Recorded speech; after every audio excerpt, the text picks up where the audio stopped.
And that's one of the weapons I could bring to the table, saying, look, you can get merchandising that would be, Toys R Us friendly.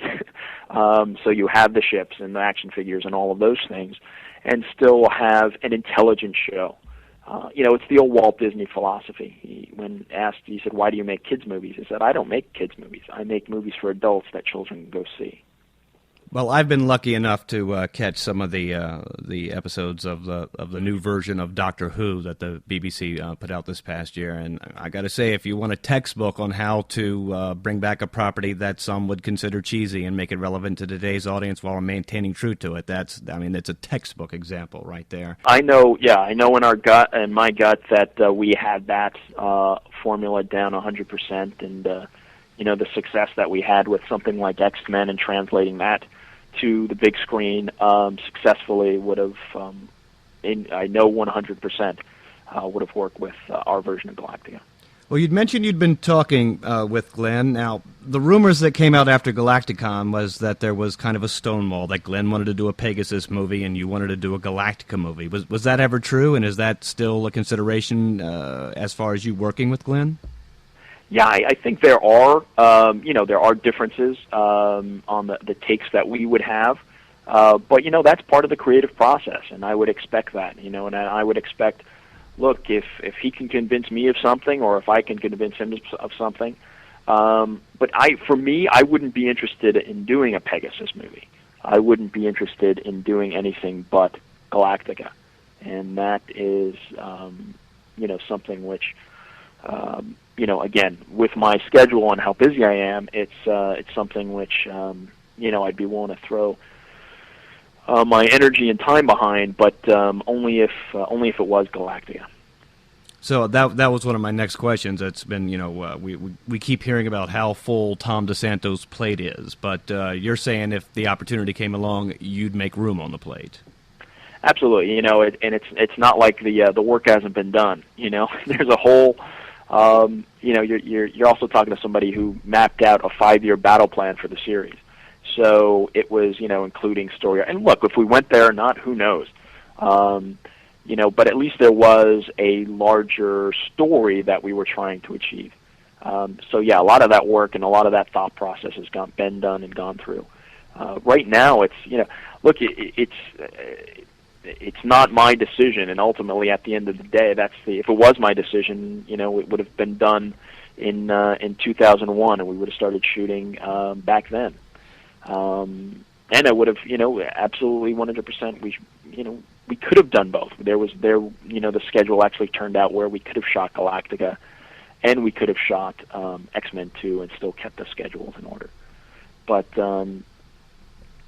yeah, unfortunately, it's one of those things where I don't control the rights. It's Glenn has the film rights, and Universal has the TV rights.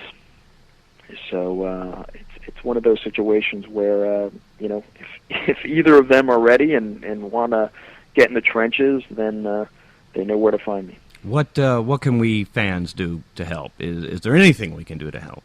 And one of the reasons. And actually the reason that, I really wanted to do this interview with you was the fact that I wanted to, give something back to the fans. Because, one, I'm a fan, and I know how frustrating it can be when you're seeing things and you're not getting the information. And it's my way of saying thank you. That, there was a lot of thought and energy and a lot of, we had sets being built, but unfortunately it just didn't become a reality. But yeah, as far as what the fans can do now, that's a great question. I wish I had an answer.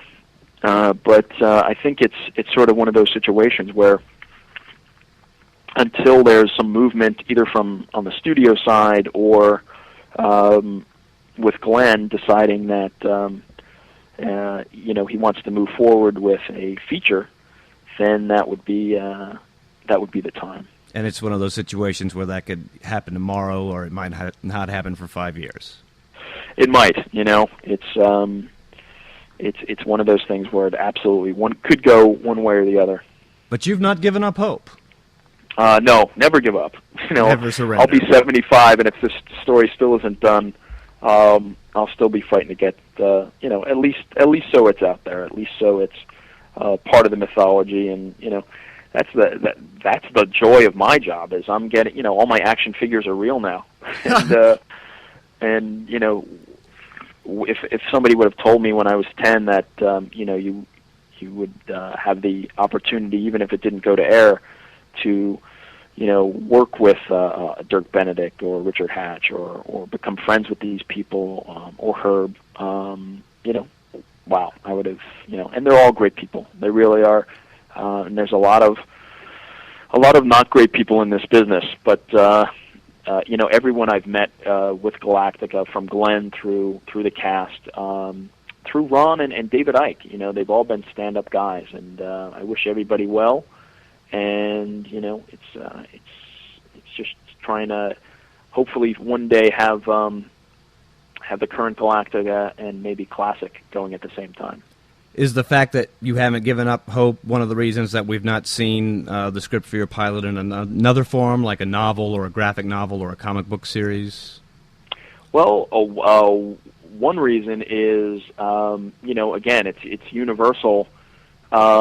Needing to say, look, you guys, our Galactica is established. We don't feel threatened, or we don't feel that there's going to be a sense of the fanship getting convoluted by an animated series. And look, if they ever said that, I think we'd have a pretty good chance of getting an animated series on the air. But again, that's a Universal Studios decision on a larger scale.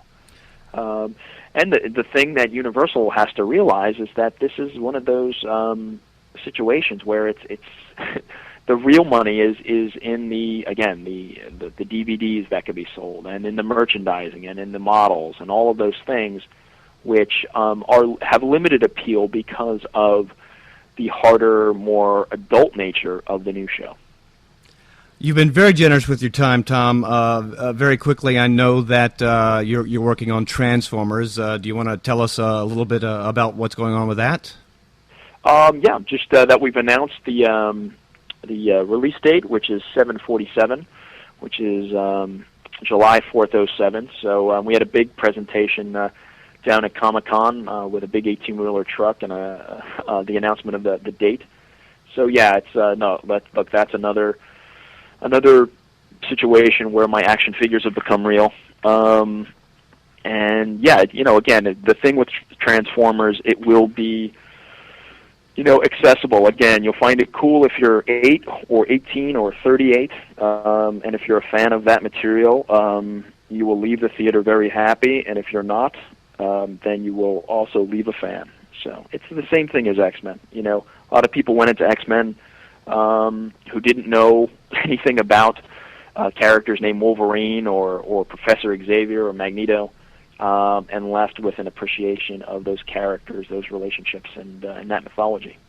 Well, I know that all of us original series fans are planning to go see Transformers 12, 11 times, because we'd like you to make another $1 billion for the studio. So, if Peter Jackson can, walk in and say, I want to do King Kong and get a green light, we're hoping Transformers will put you in that place where you can walk in and say, I want to do Galactica, and they say, Tom, do whatever you want.